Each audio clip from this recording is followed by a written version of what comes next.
या सर्वेसाठी पूर्णतः विरोध आहे। त्यानंतर साहेब आम्ही 27/4/2023 रोजी एक विशेष ग्रामसभा बोलवली आणि त्याच्यामध्ये त्या सर्वे कामे आमचा विरोध आहे असं तहसीलदार साहेबांना त्यावेळेस आम्ही पत्र दिलं। त्याची प्रत आमच्याकडे आज नव्हे। आणि त्यानंतर परत आम्ही त्यानंतर असं झालं का आम्हाला त्याचं काही उत्तर भेटलं नाही। त्यानंतर यांचे जे सर्वे कामी जी लोक येत होती तर त्यातली काही लोक न विचारता न परमिशन घेता ते आडोशी वस्तीला गेली होती। तर तिथं गेल्यानंतर आडोशीची जी ग्रामस्थ लोक त्यांच्या हे गोष्टी निदर्शनास आल्या। त्या गोष्टी निदर्शनास आल्यानंतर आम्ही त्यांच्या तिथून आमचे फोन झाले। आम्ही सगळे ग्रामपंचायत मध्ये होतो। त्या ग्रामपंचायत मध्ये असताना त्यांना सांगितलं की तुम्ही कोणताही सर्वे करायचं डायरेक्ट तुम्ही ग्रामपंचायत मध्ये यायचं। तर ती सर्वेला आलेली लोक त्यांनी साधं त्यांचं नाव सुद्धा नाही सांगितलं आम्हाला। एकाही आम्हाला त्यांचं नाव सांगितलं नाही, माहिती दिली नाही, काहीच दिलं नाही। मग तुम्ही येताय कशाला? आम्हाला हा सर्वेच नकोय। तुम्ही आम्हाला माहिती तरी सांगा कमीत कमी का हा कशासाठी होतोय, आमच्या चांगल्यासाठी आहे का वाईटसाठी? काहीच सांगितलं नाही आम्हाला पत्र ते। मग त्यानंतर आम्ही परत एकदा एकच मिनिट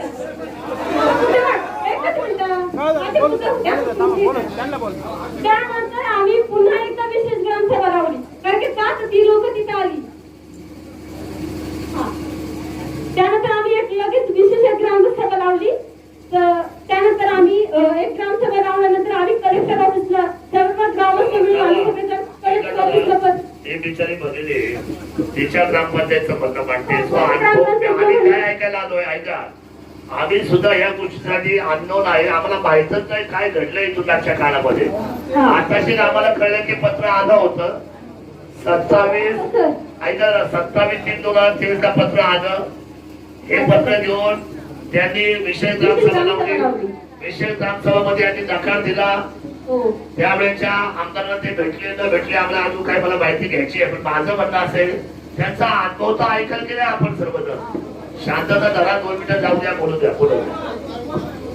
त्यानंतर आम्ही एक विशेष ग्रामसभा घेतली। त्यानंतर सर्वजण आम्ही तिथे आमचा विरोधच होता।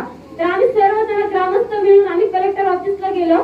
तिथं आम्ही इथं पत्र दिलेलं 8/4/2024 ला आम्ही ते पत्र दिलेलं आहे तिथं।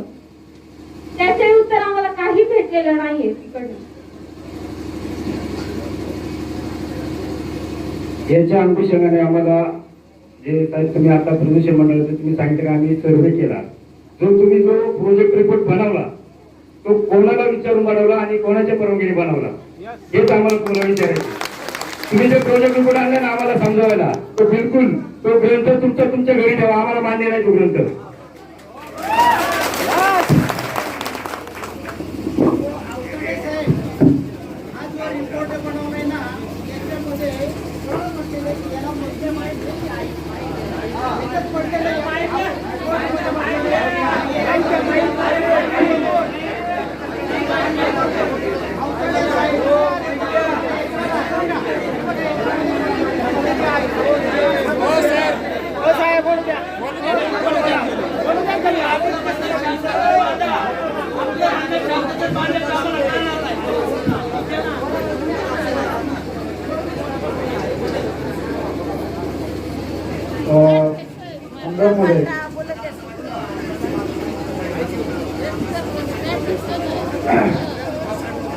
या ठिकाणी आमदार महोदय हे 27/3/2023 जे पत्र आले त्याच्यापूर्वी 2 पत्र कलेक्टर ऑफिसला गेलेली। पहिलं पत्र 15 ऑक्टोबर 2022 ला अदानी ग्रीन एनर्जीनं कलेक्टर ऑफिसला लिहिलं की आम्हाला अशा टोपोग्राफी सर्वेसाठी परमिशन द्या। त्याच्यावरती कलेक्टर ऑफिसकडून कुठलीही कारवाई झालेली। त्यानंतर वॉटर रिसोर्स डिपार्टमेंटच्या अधिकाऱ्यांनी अवर सचिव यांनी कलेक्टरला डिसेंबर 2022 मध्ये दुसरं पत्र लिहिलं की या अदानी ग्रीन एनर्जीच्या सर्वेसाठी परमिशन द्या।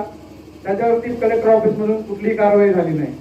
आणि त्याच्यानंतर डायरेक्ट अदानी ग्रीन एनर्जीने तहसीलदारांना हे पत्र 2023 मध्ये जे लिहिलं आणि त्या अनुषंगाने तहसीलदारांनी डायरेक्ट पत्र ग्रामपंचायतीला काढलं.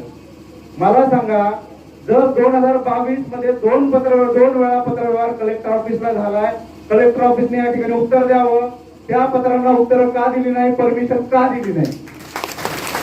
दुसरी गोष्ट, ज्यावेळेस ताईंनी ऑब्जेक्शन घेतलं त्याच्यानंतर कलेक्टर ऑफिसने तिथल्या तहसीलदारांना पत्र काढलं की या सगळ्या प्रकरणाची चौकशी करावी आणि चौकशी अहवाल तो ग्रामसभेला सादर करावा आणि एक प्रत जिल्हाधिकारी कार्यालयाला द्यावी.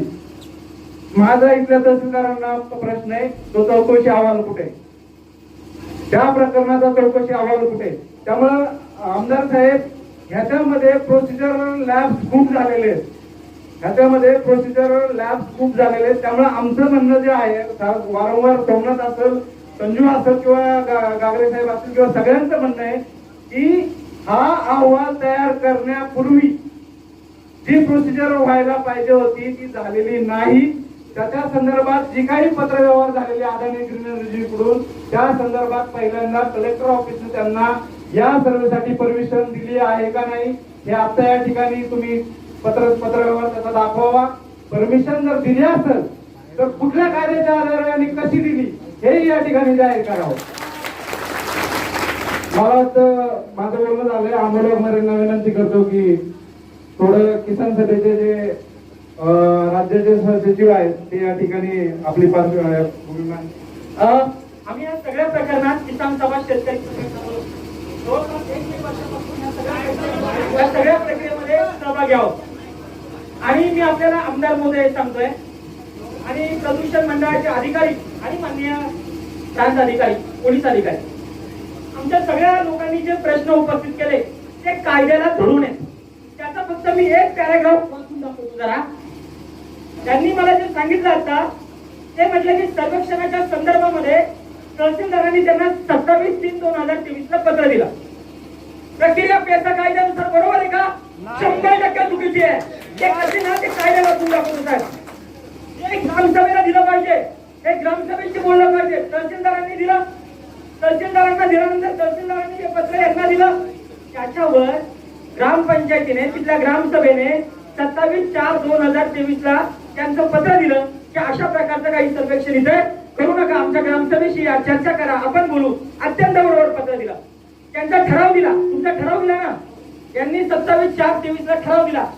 साहेब, मी तुम्हाला एक महाराष्ट्र शासनाचं डॉक्युमेंट वाचतो. ग्रामसभेच्या ठरावाला पेसा गावातल्या, पेसा भागातल्या ग्रामसभेच्या ठरावाला घटनात्मक महत्व आहे, त्याला संविधानात्मक महत्व आहे. त्या ठरावाची तुम्ही अंमलबजावणी केली नाही म्हणून त्याच्यावर कारवाई सुद्धा ही ग्रामसभा करू शकते. मी डॉक्युमेंट वाचतो महाराष्ट्र शासनाचं, प्रदूषण मंडळाचे साहेब आणि सगळे अधिकारी. असं लिहिलंय की पेसा गावाच्या ठरावाची अंमलबजावणी करणं हे अनिवार्य आहे का? म्हणजे पेसाचा जो ठराव आहे त्याच्यावर अंमलबजावणी करायची का असा प्रश्न आहे. त्याचं उत्तर सांगतो. त्यांनी असं लिहिलंय, पेसा गावच्या ग्रामसभेने पारित केलेला ठराव हा तिच्या कार्यक्षेत्रापुरता कायदा किंवा नियमाचा आहे. त्यांचा जो ठराव आहे ना ग्रामसभेचा, तो ह्या गावापुरता आणि ह्या कार्यक्षेत्रापुरता साहेब कायदा आणि नियमाचा आहे. आणि म्हणून म्हटलंय दिल्ली मुंबईमध्ये आम्ही दिलेलं सरकार आहे, पण आमच्या गावात आमचीच सरकार आहे आणि या सरकारचा कायदा आहे, या सरकारचा नियम आहे साहेब आमदार महोदय. आणि त्यांनी ठरावाच्या माध्यमातून ते दिलं होतं 2024 ला, बरोबर ना, 23 ला, 1 महिन्याने. त्या ठरावावर तुम्ही काय केलं? त्या ठरावात पुढे वाचतो, कारण पेसा कायदा हा 73व्या घटना दुरुस्तीचा भाग आहे. तसेच या कायद्याने पेसा गावाला स्वयं शासनाचे म्हणजे स्वतःचं शासन तयार करण्याचं, त्याचे नियम ठरवण्याचे अधिकार दिलेले आहेत आणि त्यामुळे त्याची अंमलबजावणी करणं हे अनिवार्य आहे. हे माझं डॉक्युमेंट नाहीये, हे कुणाचं आहे? महाराष्ट्र शासनाचं डॉक्युमेंट आहे. मग ज्या पेसा कायद्याची ठरावाची अंमलबजावणी करणं अपेक्षित होतं ते झालं नाही. आणि म्हणून आमदार महोदय, आणि हा स्वयं शासन सुद्धा जो शब्द वापरलाय ना, ज्याचा मगाशी आपण पर्यावरणाच्या कायद्याचा उल्लेख केला, सोमनाथ मी बोलला, तो मुद्दा मी रिपीट करत नाहीये. कुठलाही केंद्राचा आणि राज्याचा कायदा असला, त्याच्यात वाक्य बघा पेसा नियमात, तरी भूमी संपादन करायचं नाही मॅडम, त्याचा विचार जरी करत असलो तरी तुम्ही लेखी माहिती ग्रामसभेला दिली पाहिजे. इथं विचार सोडा. त्यांनी सर्वेक्षण केलं, रिपोर्ट केला, महाराष्ट्र शासनाबरोबर MOU केला, सगळं केलं ना, काय राहिले? आणि तुम्ही म्हणताय की नाही तो विचार फक्त जर काही तसं भूमी संपादनाच्या वेळेस आपण बघू नाही चालणार. माझी आपल्याला विनंती आहे, आपल्याला जर ही चर्चा अजून वाढवायची तर बिंदास त्यानुसार वाढू, भूमी संपादन वाढवू, अनुसूचित 5वी काढू, सगळं पण आपलं कायदा काढू, सगळ्याच काढू. काय हरकत नाही, काय या सगळ्या पोरांची आणि सगळे आदिवासींची पोरं पण शिकले, तिकडे निरक्षर नाहीये. हे सगळं झालं तर करायचं असं तर बिंदास का निघाली सल्ला. आमची पण निघाली टीम बोलवतो, तो मुद्दा नाहीये. एकूण कंपोस्ट स्टोरेजचा पर्यावरणीय परिणाम काय त्याच्यावर पण निघाली टीम बोलवतो, तो आज मुद्दा नाहीये. आमदार महोदय माझी स्पष्ट विनंती आहे, हा सर्वेक्षणच मुळात पेसा कायद्याचं उल्लंघन झाले. जे सर्वेक्षण आमच्या कायद्याचं उल्लंघन करून झाले आम्ही का पाहायचा आणि त्याला आम्ही का ग्रहित धरायचा, हा मुद्दा. कायद्यानुसार सर्वेक्षण करा. एक दुसरा मुद्दा नाही बाबा आमदार महोदय, त्याच्यामुळे या कायद्याचं मुळातच सर्वेक्षणच तर पेसा कायद्याचं उल्लंघन करून झालेलं आहे आणि त्याच्यातून बनलेल्या रिपोर्टवर आम्ही चर्चा करायची, हा मुद्दा आहे. कारण अगोदरच ज्याने एखाद्याने चुकी केली परत त्या चुकीला आम्ही पाठिंबा द्यायचा. तुम्ही कायद्याचं उल्लंघन केलं असेल, आम्ही मात्र कायद्यानुसार चालू. आणि त्याच्यामुळे माझी अशी विनंती आहे की पेसा कायद्याला धरून आपण ही सगळी प्रक्रिया जर आपल्याला करायची काही असेल तर ती पेसा कायद्यातल्या नियमांना धरून करावी. त्यावेळेस आपण बघू. हा पहिला मुद्दा. आणि म्हणून प्रदूषण नियंत्रण मंडळाने माननीय उपजिल्हाधिकारी मॅडमनी आज आमदार महोदयांच्या अध्यक्षतेखाली असलेल्या बैठकीत तात्काळ ठराव करावा की हे आपण पेसा कायद्याच्या नुसार नंतर बघू. पहिली तात्काळ 21 ची जनसुनावणी आम्ही स्थगित करू. दुसरा मुद्दा आता आमदार साहेबांना हे किरण जरा जास्त अधिकार आहेत. आमदार महोदय तुम्ही अजून एक अधिकार तुमचा वापरू शकता. पेसा गावाच्या ग्रामसभेला तर माहिती दिलीच पाहिजे, ते कायद्याने बंधनकारक लांडे साहेब. पण दुसरा मुद्दा काय, या तालुक्याचे जे आमदार आहेत, या भागातले जे खासदार आहेत, त्यांना लोकांनी निवडून दिले ना, त्यांना जर हा प्रकल्प माहित नसेल तर याची सुनावणी असतं का? तुम्हाला सुद्धा अंधारात ठेवलेले, प्रशासनाला नाहीये. तुम्ही माझं म्हणणे 4 दिवस अगोदर कोण अधिकारी तुम्हाला येऊन त्या प्रकल्पाची जर माहिती देत असेल तर आपण त्याच्यावर काय करायचं? एवढे दिवस ते का नाही आले माहिती द्यायला? आज तुम्हाला ते माहिती घेऊन त्याच्यामुळे 4 दिवस अगोदर तुम्ही आम्हाला, आमची विनंती आहे की सगळी प्रक्रिया पेसा कायद्याचं उल्लंघन करून झालेली आहे. तिथल्या लोकप्रतिनिधींना अंधारात ठेवून ही प्रक्रिया झालेली आहे आणि म्हणून पहिल्यांदा ही जनसुनवाई 21 ची स्थगित करू. त्याच्यानंतर पेसाच्या नियमानुसार काय प्रक्रिया असेल त्या नियमानुसार करूया.